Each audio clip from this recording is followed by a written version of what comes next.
Bien, eh bien, nous voici de retour pour cet épisode numéro 8 dans lequel nous allons apprendre à calculer une constante d'équilibre d'une réaction d'oxydo-réduction.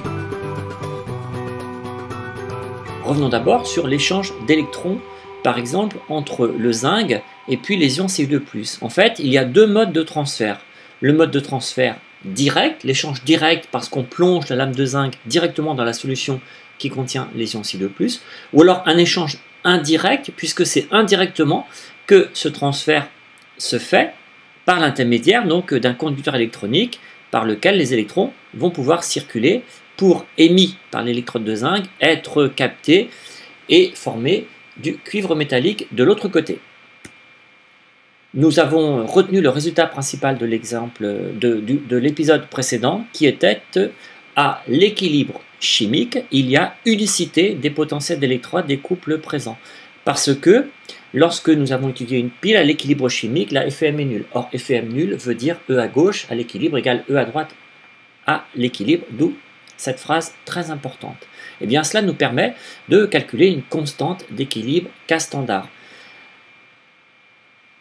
Envisageons par exemple l'oxydation des ions Fer2 par les ions dichromates. La première chose à faire est d'équilibrer correctement cette réaction-ci. Et en fait, nous allons faire comme si les deux réactions avaient lieu dans deux demi-piles différentes et que l'échange d'électrons se faisait par l'intermédiaire d'un conducteur électronique. Et bien en fait, ça ne change rien du tout qu'on envisage l'échange direct ou pas. À l'équilibre, il y aura de toute façon unicité des potentiels d'électrodes. Bien. L'équilibrage de la réaction conduit à ceci. Cr2 plus 14H plus 6 fois Fe2 donne 2 fois Cr3 plus 6 fois Fe3 plus 7H2O. Si vous avez quelques soucis, je vous invite à revoir l'épisode numéro 3 pour l'équilibrage. Exprimons à l'aide de la relation de Guldberg et Vag la constante d'équilibre. Nous remplaçons l'activité de toutes les espèces en solution aqueuse, ce qui est le cas de toutes sauf de l'eau, par leur concentration divisée par la concentration C standard égale 1 mol par litre que je n'ai pas écrite ici, et il reste l'activité de l'eau qui vaut donc 1 puisqu'il s'agit du solvant. Bien, désormais utilisons la relation de Nernst qu'on exprime d'abord pour le couple Fe3+, Fe2+, puis pour le second, le couple Cr2O7-, Cr3+. L'expression des deux relations de Nernst est ici. Nous allons utiliser ce résultat important. À l'équilibre, sous-entendu à l'équilibre chimique, il y a unicité du potentiel d'électrode. Donc, c'est-à-dire que le potentiel de l'équilibre, d'électrode à l'équilibre, est donné à la fois par le couple chrome 6, chrome 3 et par le couple Fer3, Fer2. Donc, nous disons que le potentiel d'électrode est le même. Le problème, pour faire apparaître la constante d'équilibre, c'est que nous aurons très souvent un facteur pré-logarithme décimal qui n'est pas le même. Là, on a un 0,06 sur 6. Ici, c'est un 0,06 sur 1. Il n'est donc pas question, là, de faire entrer tout ce qu'il y a dans le logarithme dans un seul et même logarithme. Alors, il y a une astuce pour ceci, et ce sera à vous à chaque fois de trouver la façon de manipuler ces facteurs pré-log pour, en fait, faire en sorte que ce soit les mêmes facteurs prélog. Alors ici ce sont des 6, 6, 6. D'accord? Et donc en fait, ce que nous avons fait, c'est que nous avons multiplié ici par 6 sixièmes. Donc le 6 du numérateur est rentré dans le logarithme et le 6 du dénominateur reste ici. L'avantage, c'est que nous avons maintenant un facteur pré-logarithme ici qui est égal à 0,06 et qui est le même que celui-ci. Nous commençons à voir apparaître la constante d'équilibre. Il faudrait que les ions Fer3 restent au numérateur, puisque nous les voyons ici, et que les ions chrome 3, eux, remontent au numérateur. Donc, nous remarquons que nous avons tout intérêt à faire passer ce logarithme ici de gauche à droite, et le potentiel standard E01 de l'autre côté.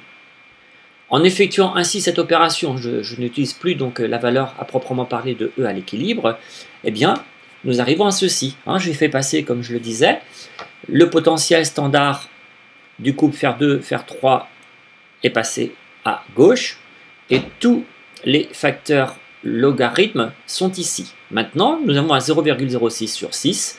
Nous allons pouvoir donc eh bien, écrire que ce a fois log de x plus a fois log de y est égal à fois log de xy. Et en effectuant cette manipulation, nous voyons apparaître la valeur de la constante d'équilibre. Donc, ce qu'il y a dans le logarithme s'identifie à la constante que nous cherchons à calculer. C'est la même chose. Autrement dit, E standard 2 moins E standard 1 est égal à 0,06 sur 6, logarithme de K standard. Donc, c'est gagné. Log de K standard est égal à 6 divisé par 0,06 fois la différence E standard 2 moins E standard 1. Nous pouvons évidemment simplifier par 6 et passer à l'application numérique. Log de K standard égale à 1 sur 0,01, 1,33 pour le couple du chrome et 0,77 pour le couple du fer. Ce qui nous donne logarithme décimal de K standard égale à 56. J'ai un tout petit peu anticipé. K standard égale donc 10 puissance 56. La réaction est totale. Elle est totale, elle n'est pas forcément rapide. Les échanges d'électrons peuvent parfois être lents. L'aspect cinétique est très important. Néanmoins, il est impossible de discuter de cet aspect puisque nous ne faisons qu'ici que des prévisions d'ordre thermodynamique. Je fais une remarque, je n'aime pas beaucoup utiliser ce résultat-ci, mais c'est simplement pour vous dire en fait que lorsque vous avez une réaction d'oxydoréduction qui s'écrit A fois ox plus B fois red donne des produits de réaction, en fait, l'expression de la constante fait apparaître la différence des potentiels standards, le potentiel standard de l'oxydant de la réaction en tant que réactif et le réducteur réactif. 6 de tout à l'heure correspondait au nombre d'électrons échangés. Donc il faudrait connaître le nombre d'électrons échangés au cours de cette transformation d'oxydoréduction et diviser par 0,6. Tout ça, c'est pour vous dire en fait que si vous avez une différence de potentiel standard de 0,3 volts, eh bien 0,3 divisé par 0,06, ça fait 5, et vous avez une réaction qui est quantitative, 10 puissance 5. Donc dès que nous avons des potentiels standards qui sont différents et avec un écart positif dans ce sens-ci de 0,3, eh bien, nous pouvons considérer que les transformations sont totales et que l'état final est vraiment en faveur des produits de la réaction. Je vous laisse eh bien, calculer la constante d'équilibre de cette réaction-ci, écrite avec un nombre stoichiométrique pour le zinc égal à 1. Il s'agit de l'oxydation du zinc solide par les ions H+. Le problème est posé, à vous de trouver la solution. Vous pouvez mettre cette séquence sur pause.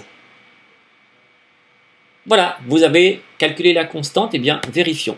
Vous avez trouvé log de K standard est égal à 2 divisé par 0,06, 0 le potentiel standard du couple H plus H2, moins 0,76 pour le couple Zn2 plus Zn, et vous avez donc calculé que la réaction était totale, quantitative, avec une valeur de constante qui vaut 10 puissance 25,3 à 298 K bien entendu. Fin de cette courte séquence dans laquelle nous avons appris à calculer une constante d'équilibre d'une réaction d'oxydoréduction en écrivant qu'à chaque fois qu'il y a équilibre, il y a unicité du potentiel d'électrode à l'équilibre. Je vous retrouve pour le 9e épisode dans quelques instants.